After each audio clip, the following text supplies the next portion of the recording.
जय श्री महाकाल, राधे राधे। एक बार मेरे साथ फिर से जुड़ने के लिए आप लोगों का दिल से धन्यवाद करती हूँ। मैं आपका प्यार और स्नेह मुझे बहुत सारे वीडियोस बनाने के लिए प्रेरित करते हैं। तो आज मैं जिस विषय पे बात करना चाहूँगी वो है आज गोपाष्टमी। हालांकि मैं वीडियो बनाने में काफ़ी देर हो गई है, लेकिन फिर भी कोई बात नहीं। कुछ बेसिक नॉलेज तो मैं आप लोगों को दे ही सकती हूँ गोपाष्टमी के बारे में।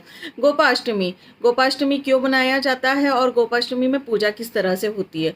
तो इसमें कहा गया है कि पुराणों के हिसाब से गोपाष्टमी के पीछे बनाने का कारण ये था कि जब पौराणिक कथाओं के अनुसार एक बार भगवान कृष्ण जब 6 साल के हो गए थे, 6 साल के होने के बाद में उसके पहले तक वो बछड़ों को चराया करते थे। तो उन्होंने नंद बाबा से कहा, उन्होंने अपनी माता जी से कहा कि मुझे अब गायों को चराना है।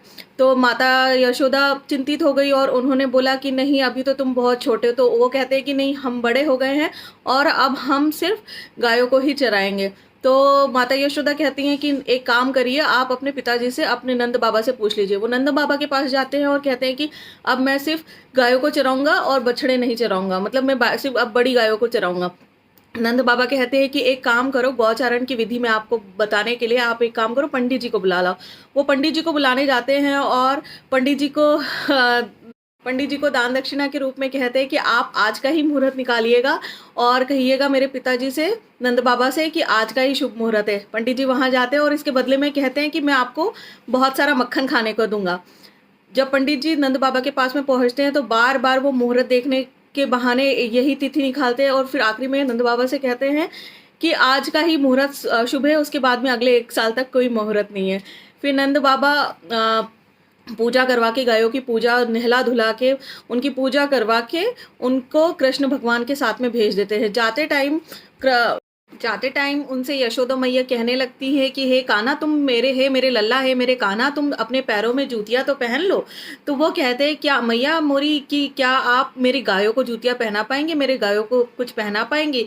जब मेरी गायों के पैर में कुछ हो जाएगा तो उसके लिए, जब आपको इतनी वेदना हो रही है, मेरे लिए इतनी वेदना हो रही है, तो आप गायों के लिए भी उतनी वेदना रखिए।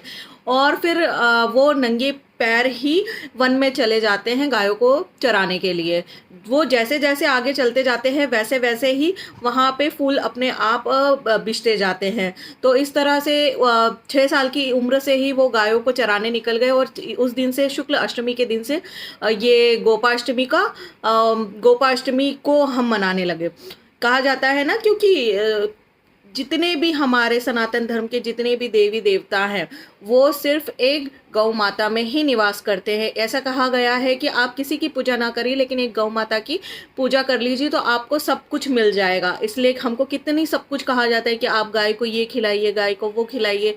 तो आप गौ माता को बहुत इज्जत दीजिए, बहुत रेस्पेक्ट करिए। इसलिए हम गौमूत्र भी यूज़ करते हैं, उनका गोबर भी यूज़ करते हैं, हर तरह से उनको शुद्ध माना गया है।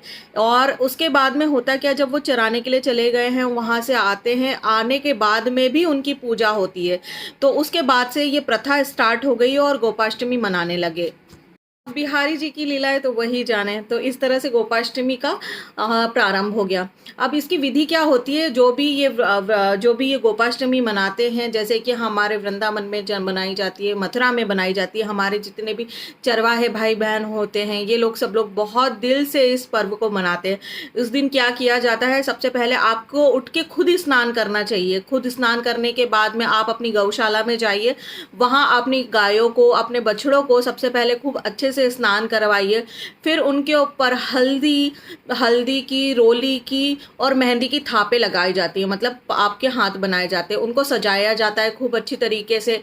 खूब सजाने के बाद में उनकी पूजा की जाती है, रोली से उनका तिलक किया जाता है, अक्षत डाले जाते हैं, भोग के लिए उनको जलेबी खिलाई जाती है और उसके बाद में शुद्ध देसी घी का दिया लगता है उनके सामने। पूजा करने के बाद में आपको करना क्या है कि पूजा करने के बाद में आगे बढ़ते जाना है और गौ माता को घुमाने ले जाना है। जब आप गौ माता को घुमाने जाए तो उनकी पूंछ पकड़ के उनके पीछे पीछे चलते जाइए। उसके बाद में शाम के टाइम में एक बार 4 बजे ये पूजा फिर से विधि पूर्वक इसी तरह से होती है और उस टाइम पे भी आपको गाय की पूंछ पकड़ के उनके पीछे पीछे जाना रहता है। कम से कम आपको 7 कदम चलना रहता है। कहा जाता है इसके बाद से आपके भाग्य में पूरा बढ़ोतरी होगी और आप हमेशा संपूर्ण रूप से खुश रहेंगे। तो इस तरह से इस व्रत को मनाया जाता है। इस कुछ लोग इसमें व्रत भी रखते हैं गोपाष्टमी के दिन में, और इस तरह से ये पर्व मनाया जाता है। आज के लिए इतना ही बस। अब मेरे से जुड़े रहने के लिए आप लोगों का दिल से बहुत धन्यवाद। जय श्री कृष्णा, राधे राधे। गोविंद मुरारी की जो जितनी भी लीलाएं हैं वो तो बस कान्हा जी ही जान सकते हैं, और उसके बाद में तो कुछ कहने के लिए बचता ही नहीं। जय श्री कृष्णा, राधे राधे।